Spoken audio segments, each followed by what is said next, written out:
Hello everyone, मैं ममतेश गुप्ता। आज देखेंगे राष्ट्रीय शिक्षा नीति 2020 या हम इसको एनईपी 2020 भी बोल सकते हैं। और देखिए, किसी भी देश की जो युवा है वो किस राह पर चलेंगे और किस हद तक एक अच्छे मानव संसाधन के रूप में कार्य करेंगे, ये सब निर्भर करता है उस देश की शिक्षा पर। यानी कि उस देश की शिक्षा नीति कैसी है, जैसी शिक्षा नीति होगी और वैसे ही उस देश का विकास होगा। ठीक है, आप देख सकते हैं अमेरिका के लोगों की शिक्षा नीति कैसी है, अमेरिका देश की। और आप देख सकते हैं कि बांग्लादेश की शिक्षा नीति कैसी है, आप देख सकते हैं श्रीलंका की शिक्षा नीति कैसी है, आप देख सकते हैं भारत की शिक्षा नीति कैसी है। तो शिक्षा नीति बहुत बड़ा रोल प्ले करती है किसी भी देश की विकास में। ठीक है, उस देश का विकास कितना होगा ये किस पर निर्भर करता है, ये वहां की राष्ट्रीय शिक्षा नीति पर निर्भर करता है। ठीक है, अब देखिए इस शिक्षा नीति में हम ये सारी चीजें देखेंगे। सबसे पहले मैं आपको एनसीएफ पढ़ाना चाहती थी, लेकिन एनसीएफ जब मैंने देखा पढ़ के तो हर जगह वहां पर लिखा हुआ था कि एनईपी के से लिए गए। सो तो एनईपी ये कहता है यहाँ पर, तो जगह जगह एनईपी का रेफरेंस दिया हुआ है। तो फिर मैंने सोचा कि पहले आपको एनईपी ही पढ़ाया जाए डिटेल में, फिर उसके बाद हम एनसीएफ पढ़ेंगे। तो ये सारी चैप्टर्स हम बहुत डिटेल में देखेंगे।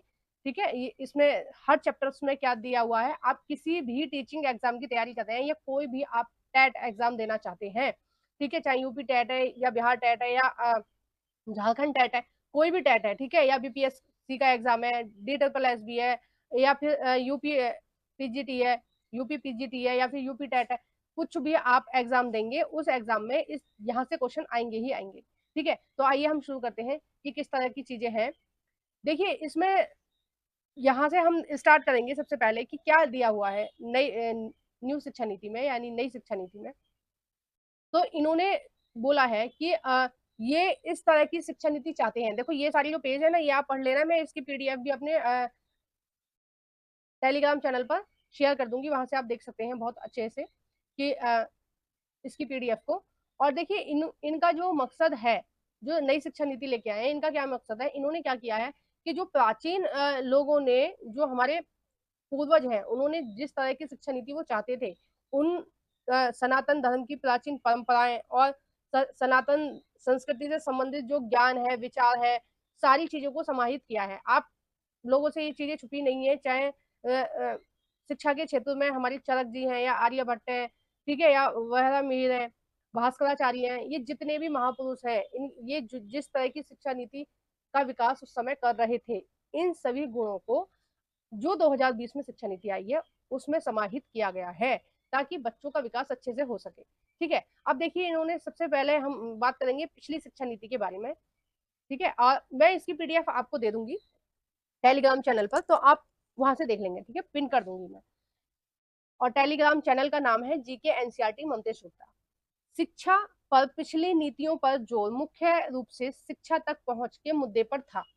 1986 की राष्ट्रीय शिक्षा नीति, देखो 1986 की जो राष्ट्रीय शिक्षा नीति थी वो कोठारी आयोग ने बनाई थी। ठीक है, जो 1986 में शिक्षा नीति आई थी उसमें कुछ विकास में प्रॉब्लम आ रही थी, कुछ चीजें ठीक नहीं थी, तो उसका संशोधन कब किया गया, 1992 में।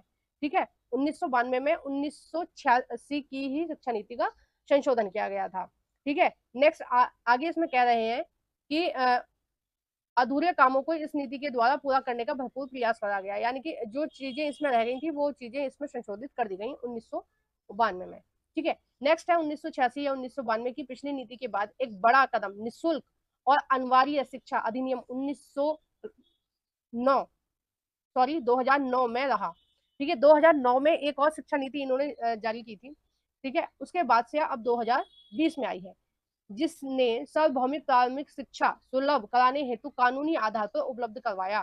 ठीक है, 2009 में उन्होंने क्या बोला था, जो जो क्राइटेरिया यहाँ पर रखा गया था ना 1986 में, वो कब जाके पूरा करवाया था इन्होंने, कब से लागू करवाया था, 2009 से लागू करवाया था। ठीक है, 2009 की शिक्षा नीति में ये कहा गया है कि 6 से 14 साल के बच्चों को निःशुल्क अनिवार्य शिक्षा होनी चाहिए। ठीक है, लेकिन नई जो शिक्षा नीति है वो कह रही है कि 3 साल से, वो कह रही है 3 साल के बच्चे को आप स्कूल में डाल दीजिए। ठीक है, वो कह रही है 3 साल से और 14 साल तक के बच्चे को निःशुल्क अनिवार्य शिक्षा होनी चाहिए। तो बहुत सारे बदलाव हमें देखने को मिलेंगे। अभी हम आगे जैसे जैसे पढ़ते रहेंगे आपको चीजें क्लियर होती रहेंगी।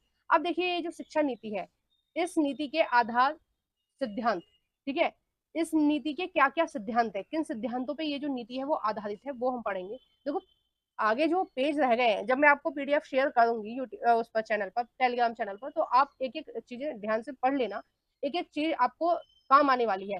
क्यों काम आने वाली है? जब आप इस पूरी एनईपी को पढ़ लेंगे तो आपका एक कंसेप्ट क्लियर हो जाएगा। जो पेडागोजी आती है ना किसी भी एग्जाम में, वो वाला कंसेप्ट क्लियर हो जाएगा। आपको पता चलेगा कि बच्चों को हमें किस लेवल तक और किस तरह से पढ़ाना है।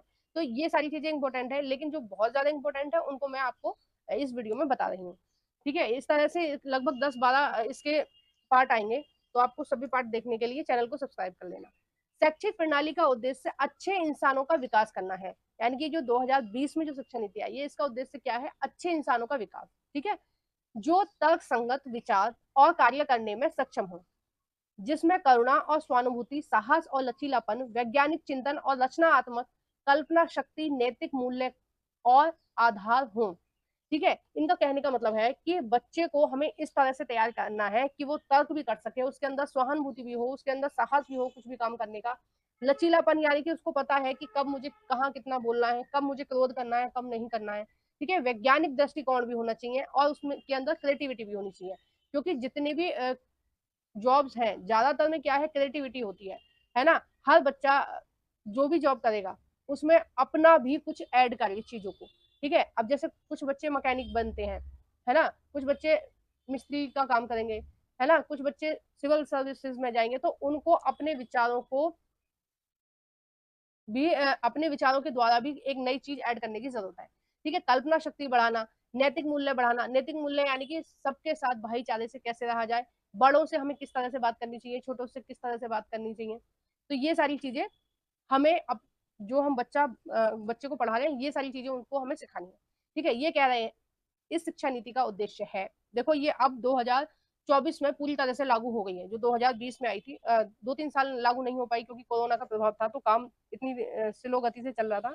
2 साल के लगभग तो स्कूल भी नहीं खुले थे। लेकिन इस साल से ये पूरी तरह से लागू कर दी गई है। हर स्कूल में ये जो मैं चीजें पढ़ा रही हूँ, बता रही हूँ आपको एनईपी की, इन सब सारी चीजों पे बहुत ज्यादा जोर दिया जा रहा है। ठीक है, क्रिएटिविटी पे, एक्टिविटी पर, बच्चों को वैल्यूज सिखाना, नई नई एक्टिविटीज सिखाना, इन सब चीज पे बहुत ज्यादा जोर दिया जा रहा है जमीनी स्तर पर। ठीक है, चाहे प्राइवेट स्कूल हो चाहे गवर्नमेंट स्कूल हो, सब में बहुत ज्यादा एक्टिविटी कराई जाती है। और ऐसा नहीं है कि केवल ऐसे ही कराया, कोई करा रहा है या नहीं कराया, हर चीज का रिकॉर्ड जाता है। ठीक है, गवर्नमेंट स्कूल में भी ये चीजें सख्ती से पालन करी जा रही है। ठीक है, अगर आप में से कोई टीचर होगा तो आप समझ पा रहे होंगे कि ये सारी चीजें एक्चुअल में करी जा रही हैं। इसका उद्देश्य ऐसे लोगों को तैयार करना है जो कि अपने संविधान द्वारा परिकल्पित समावेशी और बहुलतावादी समाज के निर्माण में बेहतर तरीके से योगदान दे। इस शिक्षा नीति का क्या उद्देश्य है कि एक ऐसे समाज का निर्माण किया जाए जिसमें जो बच्चे हैं वो सभी के लिए काम करें। ठीक है, और समाज के लिए काम करें। ये ऐसा नहीं है कि वो जातियों में बट जाएं, जैसे आजकल बहुत ज्यादा चल रहा है चलन में। ये अलग अलग पार्टियां इस तरह की दलीलें दे रही हैं कि भाई जातिगत जनगणना होनी चाहिए, ये होना चाहिए, वो होना चाहिए। देखो मैं आरक्षण के खिलाफ बिल्कुल नहीं हूँ, मैं खुद बोल रही हूँ कि आरक्षण होना चाहिए, जो लोग पिछड़े हैं उनके लिए आरक्षण होना चाहिए। लेकिन जातिगत जनगणना एक तरह से देश का विभाजन है, मैं ये बात मानती हूँ। ठीक है, हम एक भारतीय हैं, सबसे पहले हम भारतीय हैं, तो हमें भारतीयों की तरह काम करना चाहिए। ये भी चीज गलत है कि हमारे देश में बहुत सारे धर्मों में हम लोग बटे हुए हैं, जो नहीं होना चाहिए। हमारे लिए सबसे पहले हमारा भारत है, उसके बाद हम हैं, और उसके बाद हमारी जातियां हैं। ठीक है, तो जातियों को का प्रयोग केवल आप सरनेम के लिए यूज कीजिए, बाकी किसी चीज के लिए यूज मत कीजिए। आरक्षण की बात है, आरक्षण मिलना चाहिए, चाहे महिलाएं हैं, चाहे दलित हैं, चाहे ओबीसी, एससी, एसटी, जो भी है।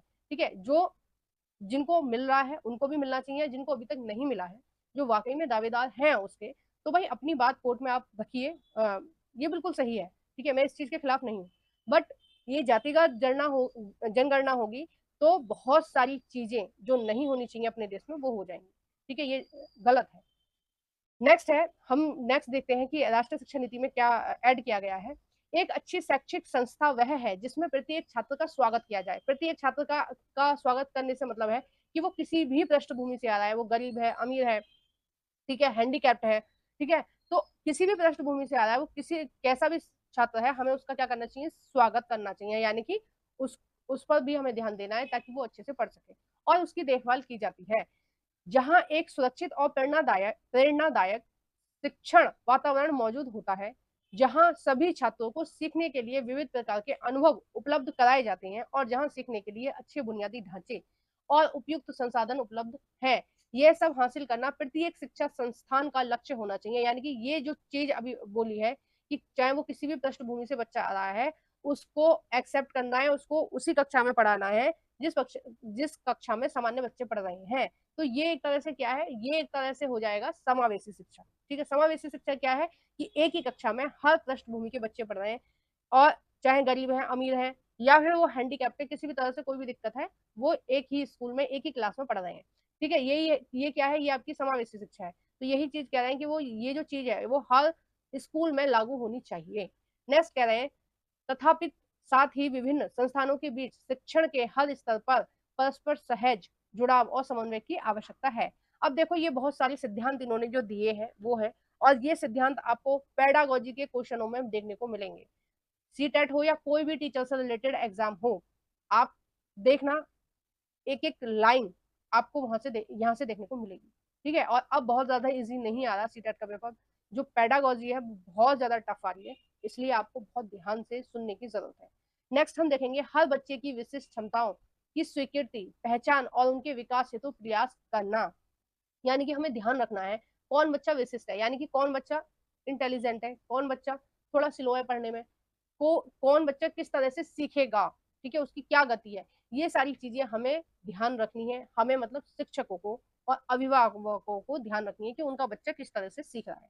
ठीक है, नेक्स्ट इसमें कहा गया है, शिक्षक और अभिभावकों को इन क्षमताओं के प्रति संवेदनशील बनाना, जिससे वे बच्चे की अकादमिक और अन्य क्षमताओं में सर्वांगीण विकास पर भी पूरा ध्यान दें। यानी कि यहाँ पर पहले क्या होता था, केवल शिक्षक की जिम्मेदारी थी बच्चों को पढ़ाना। अभी ये क्या कह रहे हैं कि अभिभावक की भी जिम्मेदारी है कि वह बच्चे का सर्वांगीण विकास करें।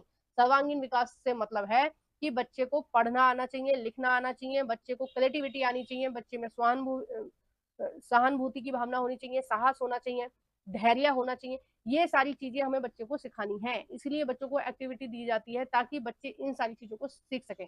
सर्वांगीण विकास का मतलब होता है केवल शिक्षा नहीं, शिक्षा के साथ साथ और भी बहुत सारी चीजें आनी चाहिए। यानी कि हमें क्या करना है, स्कूली ज्ञान से इसको किताबी ज्ञान से बाहरी ज्ञान को जोड़ना है। ठीक है, बच्चे को किताब के साथ साथ बाहरी ज्ञान भी देना है, यानी कि इस दुनिया में, समाज में किस तरह से चीजें हैं और उन्हें किस तरह से आगे करनी है, ये सारी चीजें हमें सिखानी है बच्चे को। ठीक है, नेक्स्ट पॉइंट इसमें कहा गया है, बुनियादी साक्षरता और संख्या ज्ञान को सर्वाधिक प्राथमिकता देना। देखो, एनसीईआरटी में कई जगह साक्षरता का बोला गया है, साक्षरता के ऊपर।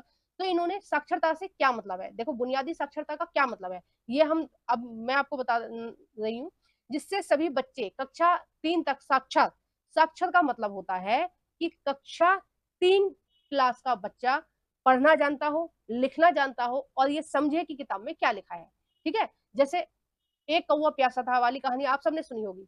तो जो थर्ड क्लास का बच्चा है वो इस कहानी को पूरी पढ़ सके। एक कौवा प्यासा था, घड़े में थोड़ा पानी था, कौवा लाया कंकड़, घड़े में डाले कंकड़, ऊपर आया पानी, कौवे ने पिया पानी। ठीक है, तो ये जो पूरी कहानी है, ये बच्चा पढ़ना जानता हो, लिखना जानता हो, प्लस वो समझे कि ये इस कहानी का, ये कहानी क्या कह रही है।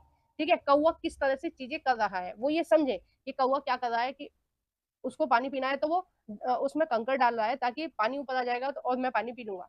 ठीक है, तो ये सारी चीजें किस में आएंगी, साक्षरता में आएंगी। नेक्स्ट इन्होंने क्या कहा है, संख्या ज्ञान को सर्वाधिक प्राथमिकता देना। संख्या ज्ञान का मतलब है संख्या ज्ञान जैसे सीखने के मूलभूत कौशल को हासिल कर सकें। ठीक है, यानी कि हमें साक्षरता के साथ साथ संख्या ज्ञान भी देना है बच्चों को। ठीक है, संख्या ज्ञान यानी मैथमेटिक्स से रिलेटेड चीजें भी हमें बच्चों को सिखानी है बचपन से ही, यानी कि शुरू से ही। नेक्स्ट इसमें बोला है लचीलापन। अब देखो, लचीलेपन से क्या मतलब है, आगे वाली लाइनों में क्या कह रहे हैं, ताकि विद्यार्थियों में उनके सीखने के तौर तरीके और कार्यक्रमों को चुनने की क्षमता हो और इस तरह वे अपनी प्रतिभा और रुचियों के अनुसार जीवन में अपना रास्ता चुने। यानी कि बच्चों को ये पता होना चाहिए कि हम किस तरह की चीजें कर सकते हैं, ठीक है, किस तरह की चीजें हम नहीं कर पाएंगे, हमारी रुचि किस चीज में है, ताकि वो जान सके कि उन्हें आगे क्या करना है। देखो, आप सब लोगों के साथ ये चीजें हुई होंगी, जो भी आप वीडियो देख रहे हो, कहीं ना कहीं आपको नहीं पता होगा 10th क्लास में आपको क्या करना है। ठीक है, यानी कि 10th क्लास के बच्चे को पहले नहीं पता होता था कि उसको टीचर बनना है, डॉक्टर बनना है, इंजीनियर बनना है, अपना बिजनेस खोलना है, क्या करना है। लेकिन ये जो शिक्षा नीति है जो 2020 में आई है, ये कह रही है, ये कहना चाहती है या ये समझाना चाहती है पेरेंट्स को, अभिभावकों को या शिक्षकों को, कि 10th क्लास के बच्चों को पता होना चाहिए कि उसको किस लाइन में जाना है। ठीक है, 10th क्लास के बच्चों को पता होना चाहिए कि हमें मुझे क्या बनना है, क्या करना है आगे। नेक्स्ट है कला और विज्ञान के बीच पाठ्यक्रम और पाठ्योत्तर पाठ्योत्तर गतिविधियों के बीच, व्यवसाय और शैक्षणिक धाराओं आदि के बीच कोई स्पष्ट अलगाव ना हो, जिससे ज्ञान क्षेत्र के बीच हानिकारक ऊंच नीच और परस्पर दूर और असंबद्धता को दूर किया जा सके। यानी कि बच्चा का जो पाठ्यक्रम है वो कला और विज्ञान के बीच क्या है, ऐसा तालमेल बिठाना है। ठीक है, इस तरह से तालमेल बिठाना है कि उसके अंदर क्या चीजें विकसित हो, व्यवसायिक चीजें विकसित हो। ठीक है, व्यवसायिक और शैक्षिक धारणाओं आदि के बीच कोई स्पष्ट अलगाव ना हो। ठीक है, ये चीज नहीं होनी चाहिए बच्चे के अंदर। और बच्चे को किस तरह से हमें करना है जिससे ज्ञान क्षेत्र के बीच हानिकारक कोई भी किसी भी तरह की बाधा ना आए। ठीक है, नेक्स्ट पॉइंट में क्या कहा गया है, सभी ज्ञान की एक और अखंडता को सुनिश्चित करने के लिए एक बहुविषयक दुनिया के लिए विज्ञान, सामाजिक विज्ञान, कला, मानविकी और खेलकूद एक बहुविषय और समग्र शिक्षा का विकास है। यानी कि हमें बच्चे को ये सारी चीजें बतानी है, पढ़ानी है, क्या कि सभी ज्ञान की एकता।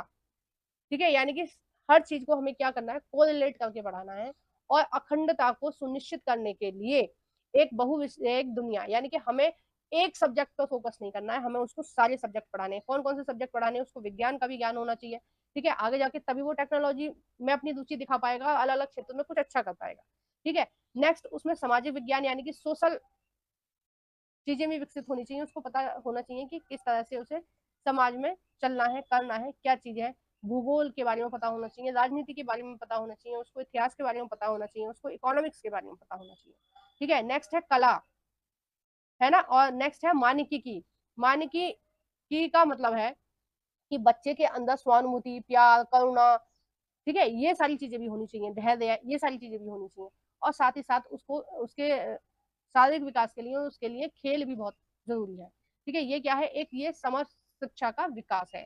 यानी कि ये सारी चीजें कहीं ना कहीं हमें बच्चों को पढ़ानी है। इसीलिए योगा क्लासेस पर आजकल बहुत ज्यादा जोर दिया जा रहा है कि बच्चों को योगा क्लासेस कराई जाए। ठीक है, स्कूल में बच्चों को प्रेयर के बाद योगा कराया जा रहा है। ठीक है, प्राइवेट स्कूलों में भी, गवर्नमेंट स्कूलों में भी, ताकि बच्चों का शारीरिक विकास भी हो। मानसिक विकास के साथ साथ शारीरिक विकास भी बहुत ज्यादा इंपॉर्टेंट है। देखो पहले हाइट बहुत ज्यादा होती थी लोगों की, अब धीरे धीरे कम होती जा रही है। उसकी वजह क्या है कि आजकल शारीरिक विकास पर कम जोर दिया जा रहा है ना, खेल कूद उस तरह की नहीं है। तो शारीरिक विकास के लिए ये सारी चीजें हों, इसलिए खेल कूद पर ज्यादा ध्यान दिया जा रहा है इस शिक्षा नीति में। नेक्स्ट है अवधारणा आत्मक समझ पर जोर, ना कि रटंत पद्धति और केवल परीक्षा के लिए पढ़ना। यानी कि बच्चे को आपको इस तरह नहीं पढ़ाना है कि आपने कुछ कुछ भी टॉपिक उसको पढ़ाया, भाई उससे कह दो आप रट लो। बच्चे से आप कहोगे कि भाई ये रट लो, जैसे है एज इट इज अपने दिमाग में रख लो, और जब आपकी परीक्षा हो तो आप उसको इसमें इस कंटेंट को उसमें लिखिए आना। ठीक है, और आपके अच्छे मार्क्स आ जाएंगे। आपको इस तरह नहीं पढ़ाना है। आपको किस तरह पढ़ाना है कि जो भी चीज आप पढ़ा रहे हो, जो कंसेप्ट आप पढ़ा रहे हो, वो बच्चे को ध्यान समझ में आना चाहिए। ठीक है, वो जैसे जलवायु के बारे में पढ़ाया जा रहा है ना, तो हमारा उद्देश्य ये नहीं है कि जलवायु के बारे में हमने पढ़ा दिया, बच्चे डायरेक्ट लिया, परीक्षा में लिखा आया, पास हो गया। हमारा उद्देश्य होना चाहिए कि जलवायु के बारे में अगर हम पढ़ा रहे हैं तो वो समझे जलवायु क्या होती है, वो कहीं भी जाए। ठीक है, तो उसको पता होना चाहिए कि वो इस समय किस जलवायु में है। ठीक है, किस जलवायु में प्रवेश कर रहा है, उसको पता होना चाहिए। देखो 10th क्लास तक बहुत अच्छे से ज्योग्राफी पढ़ा दी जाती है, बच्चे को ज्ञान होना चाहिए किस मौसम में बारिश होगी, कब बारिश होगी। ठीक है, आकाश को देख के उसको पता लगाना चाहिए कि कितनी देर में बारिश होगी। ये सारी चीजें आपको ज्योग्राफी में पढ़ाई जा रही है। राजनीति विज्ञान जो पढ़ाया जाता है उसका उद्देश्य क्या है कि बच्चे ये जान सकें कि किस तरह से लोकतंत्र का गठन हुआ है हमारे देश में, और बच्चे ये जान सकें कि हमें कैसे इस लोकतंत्र की रक्षा करनी है। क्योंकि आज जो बच्चे 9th 10th में पढ़ रहे हैं, 8th क्लास में, 7th क्लास में, जो भी बच्चे आज पढ़ रहे हैं वो एक दिन नेता भी बनेंगे। इनमें से ही नेता बनेंगे, इनमें से ही अफसर बनेंगे, इनमें से ही इंजीनियर बनेंगे, इनमें से ही डॉक्टर बनेंगे। तो इन सब बच्चों को हर चीज आनी चाहिए, इन बच्चों को संविधान का ज्ञान होना चाहिए, इन बच्चों को पता होना चाहिए कि हमें अपने देश की तरक्की के लिए क्या करना है और क्या नहीं करना है। इसलिए बच्चे को, जैसे अगर हम लोकतंत्र पढ़ा रहे हैं तो उसको समझ आना चाहिए कि लोकतंत्र क्या है। अगर हम उसको संविधान पढ़ा रहे हैं तो उसको समझ आना चाहिए कि संविधान क्या है, और उसका उसका प्रयोग उसे किस तरह से करना है अपनी रियल लाइफ में। ठीक है, अवधारणाओं को अगर कोई बच्चा समझ पाएगा तभी वह जो किताबी ज्ञान है उसको रिलेट कर पाएगा अपने व्यवहारिक जीवन से। ठीक है, ये उद्देश्य है इस शिक्षा नीति का। नेक्स्ट हम देखेंगे इसमें क्या कहा जा रहा है। रचनात्मक रचनात्मक और तार्किक सोच, तार्किक निर्णय लेने और नवाचार को प्रोत्साहित करने के लिए। देखो, रचनात्मक यानी कि बच्चे को क्रिएटिविटी आनी चाहिए। बच्चे से बोला जाता है कि भाई आप घर से एक अलमारी बना के लाइए या फ्रिज बना के लाइए, इस तरह की एक्टिविटी स्कूल में दी जाती है। अभी मेरी लड़की कल फ्रिज बना के लेके गई है, अपने आप उसने बनाया। मैं कभी हेल्प नहीं करती अपनी बच्चों की एक्टिविटी बनाने में। मैं उनसे कहती हूँ भाई तुम गलत बनाओगे तो गलत बना के ले जाओ, सही बनाओगे तो सही बना के ले जाओ। थोड़ा बहुत उनको ओरली में बता देती हूँ कि आप इस तरह से कर लीजिए, या पहले मैं उनसे पूछती हूँ कि आपके दिमाग में क्या चल रहा है, किस तरह की आप कल्पना कर रही हो या कर रहे हो। तो वो बताते हैं कि मम्मी हम इस तरह से करना चाहते हैं। तो फिर मैं उसमें कहती हूँ कि भाई ये करेक्शन आप कर सकते हो अगर आपको अच्छा लगे तो वो अपनी मेहनत पर पूरा फ्रिज बना के लेके गई थी गत्ते का। तो इससे क्या हो रहा है, देखो बनाने को मैं भी बना सकती हूँ, मैं उसको 10 मिनट में बना दूंगी, उसने वो उसको 3-4 घंटे में बनाया था। लेकिन मेरा उद्देश्य उसको अच्छे नंबर दिलाना नहीं है, मेरा उद्देश्य है कि वो उसकी क्रिएटिविटी बढ़े। ठीक है, आज वो छोटी छोटी चीजों को कर रही है, कल को उसे देश के लिए कुछ अच्छी चीज काम भी करने हैं। ठीक है, हमारा उद्देश्य क्या है कि हमें इतना अच्छा नागरिक बनना है कि हम अपने देश के लिए कुछ कर सकें। ठीक है, ये उद्देश्य होना चाहिए किसी भी विद्यार्थी के जीवन का। ठीक है, कि वो कुछ इतना अच्छा करे कि वो देश के काम आए, है ना। तो ये जो क्रिएटिविटी बच्चे सीख रहे हैं आगे, इस तरह से उनको कॉन्फिडेंस आएगा कि वो कुछ भी अच्छा कर सकते हैं। वो बना के लेके गई और उसका अच्छा बना। पहले वो कई एक्टिविटी बना के लेके गई थी, तो उसमें कुछ कुछ करेक्शन मैम ने बताया था कि भाई तुमने ये गलत बनाया, इस तरह से करना चाहिए था। तो बच्चे को अपने स्तर पर सीखने दीजिए। बच्चे स्कूल में आप सीखने सिखाने के लिए भेज रहे हैं, ना कि इसलिए कि उसके ग्रेड ज्यादा है। मैं हमेशा अपने बच्चों से ये कहती हूँ कि भाई तुम जैसे भी कर रहे हो अपनी तरफ से करो, करने को मैं भी कर सकती हूँ, लेकिन मुझे उनको 90% या 100% लाने का उद्देश्य नहीं है। मेरा उद्देश्य है कि वो सीखें कि स्कूल में क्या सिखाया जा रहा है, मैडम क्या सिखाने की कोशिश कर रही है। ठीक है, तो ये चीज क्या है, ये एक उदाहरण बताया मैंने आपको रचनात्मकता का। ठीक है, नेक्स्ट है नैतिकता, मानवीय और संवैधानिक मूल्य। हमें संविधान कब से पढ़ाया जा रहा है, राजनीति शास्त्र में हमें 6 क्लास से कुछ कुछ टर्म सिखाई जाती हैं, जैसे लोकतंत्र की अवधारणा सिखाई जाती है। ठीक है, 8th क्लास में स्वतंत्रता, समानता, न्याय, ये सारी चीजें सिखाई गई हैं। ठीक है, और हमें शिष्टाचार सिखाया गया है 8th क्लास में। 7th क्लास में बहुत सारी चीजें सिखाई गई हैं। देखो ये मैं इसलिए बोल रही हूँ क्योंकि मैंने एनसीईआरटी को बहुत ज्यादा डिटेल में कराया है, 10th तक मैं करा रही हूँ बहुत ज्यादा डिटेल में अच्छे से। तो ये सारे चैप्टर्स के ही नाम है। ठीक है, ये सारे चैप्टर्स के नाम है, स्वच्छता, शिष्टाचार, लोकतंत्र, लोकतंत्र भावना, सेवा की भावना, ये सारे क्या है, कहीं ना कहीं ये एनसीईआरटी में है चैप्टर। ठीक है, और ये चैप्टर पढ़ाए जाते हैं। और क्यों पढ़ाए जाते हैं, ताकि बच्चों में नैतिक मूल्य का विकास हो, मानवीय मूल्य का विकास हो। ठीक है, वही चीज मैंने आपको ऊपर बताई थी कि संवैधानिक मूल्यों का विकास हो, उनको पता रहे कि उन्हें समाज में किस तरह से बिहेव करना है, और दूसरों के साथ शोषण नहीं करना है, और अपना भी शोषण नहीं होने देना है। जैसे 8th क्लास की एनसीईआरटी में शोषण से रिलेटेड है, हाशियाकरण से रिलेटेड एक चैप्टर है, उसमें बताया जाता है कि किस तरह से पहले एससीओ का शोषण हुआ। ठीक है, बाद में जब कुछ लोग पढ़ने लिखने लगे, भीमराव अम्बेडकर जी जैसे लोग बहुत सारे आए हमारे देश में, महान पुरुष अभी भी हैं जो समाज के लिए कुछ अच्छा कर रहे हैं। तो इस तरह से जब लोगों ने पढ़ाई लिखाई शुरू की तो उन्होंने जाना कि उनके अधिकार क्या है। एक अनपढ़ व्यक्ति में और पढ़े लिखे व्यक्ति में यही अंतर होता है कि पढ़ा लिखा व्यक्ति जानता है कि उसकी क्या लिमिट है, ठीक है, क्या उसकी सीमाएं और क्या उसके अधिकार है। तो जब तक बच्चों को ये नहीं पता होगा कि उनके अधिकार क्या है, तो उनको यही नहीं पता चलेगा कि उनका एक्चुअल में शोषण हो रहा है या नहीं हो रहा है। हाशियाकरण वाले चैप्टर में क्या बताया था, उस बच्चे, क्योंकि वो बच्चा पढ़ा लिखा था, इसलिए उसने जो पुरानी कुरीतियां थी उनको मानने से मना कर दिया। उन्होंने कहा कि ठीक है, ये परंपरा चली आ रही होगी, मेरे बाप दादे करते होंगे, लेकिन मैं नहीं करूंगा, क्योंकि ये असंविधानिक है। हमारे संविधान में हमें भी पूरी तरह से अच्छे से जीने का अधिकार है। उसने इस चीज का विरोध किया और बाद में उसमें उसने मुकदमा दायर किया और वो लड़का मुकदमा जीता। ठीक है, और कोर्ट ने उसके हक में फैसला सुनाया कि हाँ भाई, ये संविधान की जिम्मेदारी है। ठीक है, और संविधान की जिम्मेदारी को कौन पूरा करेगा, हमारा सुप्रीम कोर्ट। तो हमारा सुप्रीम कोर्ट अभिभावक है हमारे संविधान का, और उसने ये बताया कि वाकई में वो जो कुरीतियां हैं वो गलत हैं, और उस बच्चे के साथ इस चीज में गलत हुआ है। और उन्होंने उसका जो आत्मसम्मान है इन सब की रक्षा की, उसकी स्वतंत्रता, आत्मसम्मान, ठीक है, इन सब की रक्षा की। किसने की, कोर्ट ने की। तो चूंकि वो बच्चा पढ़ा लिखा था इसलिए वो इन सब चीजों को जान पाया। तो शिक्षा बहुत ज्यादा जरूरी है कोई भी बदलाव लाने के लिए। ठीक है, नेक्स्ट पॉइंट में कहा गया है, देखो ये सारे पॉइंट हम आज करेंगे, ये जितने भी हैं, चाहे अब कितनी भी देर हो जाए, तो ये सारे पॉइंट तो हमें करने ही है। और नेक्स्ट वीडियो में जो नेक्स्ट पार्ट आएगा उसमें हम देखेंगे इस नीति का विजन, यानी कि इस नीति का दृष्टिकोण क्या है, ये कब देखेंगे, हम नेक्स्ट पार्ट में देखेंगे।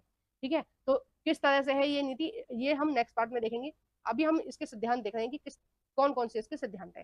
ठीक है, नेक्स्ट सिद्धांत है इसका बहुभाषिकता।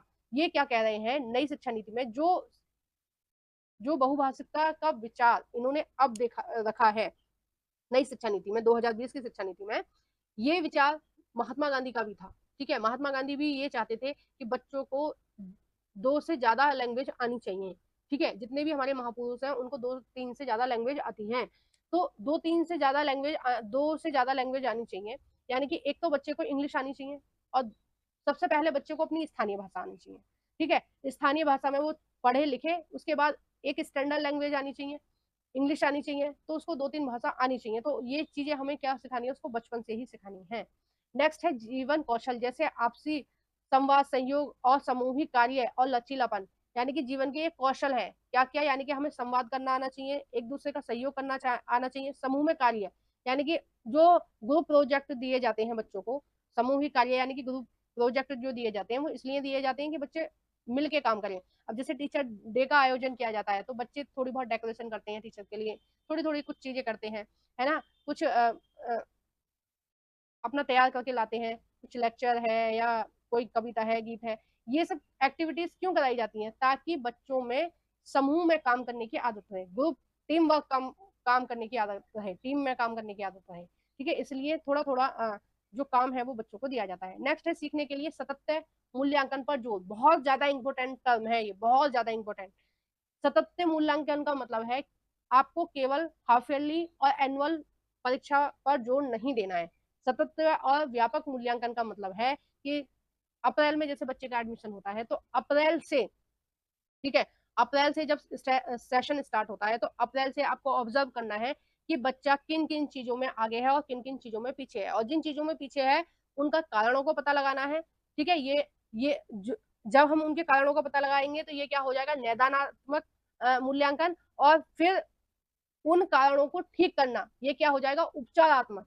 ठीक है, तो ये सतत व्यापक मूल्यांकन के अंतर्गत आता है कि हमें बच्चे की सारी एक्टिविटी देखनी है, बच्चे को डांस आना चाहिए, गाना आना चाहिए, बच्चे को स्टेज पे परफॉर्म करना आना चाहिए, बोलना आना चाहिए, बच्चे को लिखना, पढ़ना, समझना, क्रिएटिविटी, ये सारी चीज आनी चाहिए, और किस एक्टिविटी में वह बच्चा कहाँ तक पहुंचा है, और जो उद्देश्य निर्धारित किए गए हैं, मान लीजिए निर्धारित किया गया है कि इस महीने में 2 चैप्टर पढ़ाए जाएंगे इस सब्जेक्ट के, तो बच्चे ने वो दो चैप्टर पढ़ाए जाएंगे इस महीने में, तो इस महीने में उसने वो दोनों चैप्टर सीखे हैं या नहीं सीखे हैं। तो सतत और व्यापक मूल्यांकन का मतलब होता है कि बच्चा हर एक चीज सीख रहा है या नहीं जो भी उसको सिखाई जा रही है।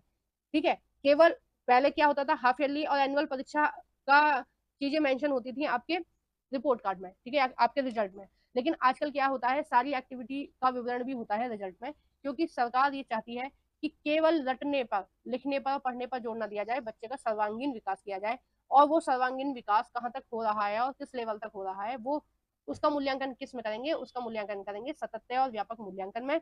और एक उदाहरण और मैं इस पर आपको देना चाहती हूँ कि आजकल जो क्लास टेस्ट होते हैं, ठीक है, जो एक्टिविटी के मार्क्स लगते हैं, वो सब सतत व्यापक मूल्यांकन के अंतर्गत आता है। ठीक है, बच्चे के टेस्ट, बच्चा टेस्ट में कैसे परफॉर्म कर रहा है, बच्चा कंपटीशन में कैसे परफॉर्म कर रहा है, ये सब कैलकुलेट किया जाता है आपके सतत और व्यापक मूल्यांकन में। और अगर आपके पास आपके आसपास या आपके घर में कोई प्राइवेट स्कूल में बच्चा पढ़ रहा हो तो आप उसका रिपोर्ट कार्ड देखना कि उसमें उसने पूरी साल कौन कौन सी एक्टिविटी की है, उस सब का रिकॉर्ड उसके रिपोर्ट कार्ड में होता है। साथ ही रिपोर्ट कार्ड में ये भी मेंशन होता है कि उसके पेरेंट्स ने कितनी पेरेंट्स मीटिंग अटेंड करी है, और इन सब की कैलकुलेशन के बाद उसका रिजल्ट बताया जाता है कि उसकी कितनी परसेंटेज आई। प्लस इसमें ये भी इंक्लूड होता है कि बच्चा कितने दिन स्कूल आया है और कितने दिन नहीं आया है। तो सारी चीजों का मूल्यांकन क्या कहलाता है, सतत मूल्यांकन कहलाता है। ठीक है, नेक्स्ट हम देखते हैं तकनीकी के यथासंभव उपयोग पर जोर। इसमें कहा जा रहा है अध्ययन अध्यापन कार्य में भाषा संबंधी बाधाओं को दूर करने में, दिव्यांग बच्चों के लिए शिक्षा को सुलभ बनाने में, और शैक्षणिक नियोजन और प्रबंधन करने में। यानी कि जो तकनीकी यथासंभव प्रयोग पर जो जोर दिया जा रहा है वो क्यों दिया जा रहा है, ताकि जो दिव्यांग बच्चे हैं वो भी पढ़ सकें। जैसे प्रोजेक्टर वगैरह से पढ़ाया जाता है, डिजिटल बोर्ड से पढ़ाया जाता है, उसका क्यों प्रयोग किया जा रहा है? ताकि हर तरह के बच्चे उसको पढ़ सकें। ठीक है, भाषा संबंधी बाधाओं को दूर किया जा सके। यानी कि अगर हम टेक्नोलॉजी का यूज करेंगे तो उसमें क्या है, बाइलिंगुअल आती हैं चीजें। अब जैसे आप सीटेट का एग्जाम देने जाते हो तो बाइलिंगुअल आता है, आप जिस भाषा में पेपर देना चाहो उसमें दे सकते हैं, एक तरफ इंग्लिश में लिखा होता है, एक तरफ हिंदी में, है ना। तो इस तरह से होता है। तो वो कह रहे हैं कि इस तरह से हमें टेक्नोलॉजी का यूज करना है कि जो भाषा है वो बाधा ना बने बच्चे के सीखने में। ठीक है, अब जैसे मैं हूँ तो मुझे इंग्लिश में चीजें कम समझ में आती हैं, हिंदी में ज्यादा आती हैं, तो मैं जोर देती हूँ कि जो भी कंटेंट मिले मुझे हिंदी में मिले, ताकि मैं अच्छे से उसको पढ़ा सकूं या पढ़ सकूं। ठीक है, तो यही चीज ये कह रहे हैं कि भाषा को बाधा नहीं बनाना है। किसके जरिए हमें काम करना है? टेक्नोलॉजी के। अब हम टेक्नोलॉजी से काम करेंगे तो उसमें क्या होगा कि कोई भी लिखा हुआ प्रसंग आ रहा है, हम उसकी हिंदी भी देख सकते हैं, या हमें हिंदी समझ में नहीं आ रही हम उसकी इंग्लिश देख सकते हैं, या हमें हिंदी इंग्लिश दोनों समझ में नहीं आ रही हम उसको पंजाबी में भी सर्च कर सकते हैं कि भाई पंजाबी में ये क्या लिखा है ना। तो ये इस तरह की शिक्षा पर जोर दिया जाना चाहिए, है ना। ये पूरी की पूरी जो ब्लैक हेडिंग लिखी है ये आपको ऑप्शन में मिलेंगे, ठीक है, किसी भी एग्जाम के में। तो इन सब चीजों को पर आप अच्छे से जोड़ दीजिए। नेक्स्ट कहा जा रहा है सभी पाठ्यक्रम शिक्षा शास्त्र और नीति में स्थानीय संदर्भ में विविधता और स्थानीय परिवेश के लिए एक समान हमेशा ध्यान रखते हुए शिक्षा एक समवर्ती विषय है। यानी कि हमें विविधताओं का भी ध्यान देना है, स्थानीय परिवेश का भी ध्यान देना है। यानी कि जो बच्चा जिस पृष्ठभूमि से आ रहा है उसकी संस्कृति का भी सम्मान करना है हमें, उसके विचारों का भी सम्मान करना है हमें, और उसकी भाषा का भी सम्मान करना है ना। तो ये सारी चीजें हमें सम्मान करनी है, तभी हम बच्चे को अच्छे से सिखा पाएंगे और एक अच्छे समाज का निर्माण कर पाएंगे। देखो वीडियो थोड़ी लंबी होती जा रही है, ये थोड़े से पॉइंट रह गए हैं, है ना। इन पॉइंटों को हम नेक्स्ट पार्ट में कंप्लीट करेंगे। तो आपको वीडियो कैसी लगी है प्लीज कमेंट बॉक्स में बताइए। वीडियो को जरूर से लाइक कर देना। जो भी फ्रेंड आपके इस तरह की पेडागोजी पढ़ने के इच्छुक हैं उन सभी फ्रेंडों के साथ मेरी इस वीडियो को शेयर कर देना। Thank you for watching everyone. और हाँ, अगर आपको इसकी पीडीएफ चाहिए तो प्लीज आप मुझे कमेंट कर देना। मैं आप और टेलीग्राम जो चैनल है आप देख पा रहे हैं स्क्रीन पे लिखा हुआ है, इसमें जीके एनसीईआरटी ममतेश गुप्ता के नाम से, उस पर आप उसको आप ज्वाइन कर लेना टेलीग्राम चैनल को, और वहां पर इसकी पीडीएफ में पिन कर दूंगी, आप उस पर क्लिक करके देख लेना। ठीक है, वो डल नहीं पा रही थी इसके डिस्क्रिप्शन में इसलिए मैं नहीं डाली है। मैं बहुत ज्यादा टेक्नोलॉजी नहीं जानती हूँ, जो थोड़ा बहुत मैं कर लेती हूँ वो ही आपको मैं दे पा रही हूँ। ठीक है, तो आप देख सकते हैं।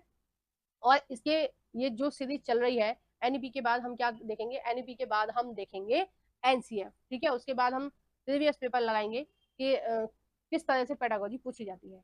तो आई होप ये वीडियो आपको अच्छी लगी हो। वीडियो को लाइक करके जाना please. Thank you for watching everyone.